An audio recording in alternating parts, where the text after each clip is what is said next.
మన కళ్ళు బాగాలేదని కదా ఆయన కంటి రక్తపు చుక్కలు నేల రాలి. మన చేతులు బాగాలేదని కదా ఆయన అరిచేతులు ఏ రొట్టెలు పెట్టాయో, ఎవరికి స్వస్థత కలగజేశాయో ఆ మనుషుల వల్లనే కదా మేకులేసేసారు. అరికాలు మొదలుకొని నడెత్తి వరకు మనం బాగాలేదు కనుక ఆయన అరికాలు మొదలుకొని నడినెత్తి వరకు మన కొరకు నలిగిపోయాడు. ఇక చాలు, ఇక జరిగింది మన జీవితంలో.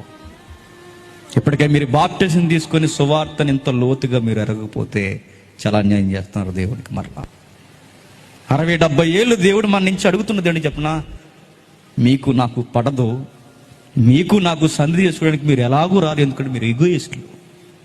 నేనే కలగ చేసుకొని నన్ను నేను తగ్గించుకొని నా కుమారుని మధ్యకి పంపి సమాధాన పడదామా అని అడిగాను ఆయన్ని.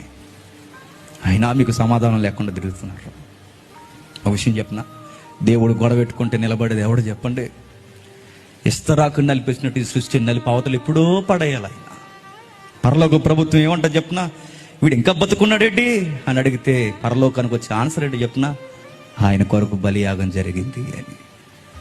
ఈమె ఇంకా బతుకుందేంటి అని పరలోకపు ప్రభుత్వం అడిగితే మన మధ్యకు వచ్చే ఆన్సర్ ఏంటి చెప్పనా, ఆయనకు అడ్డుగా సమాధానం వచ్చింది.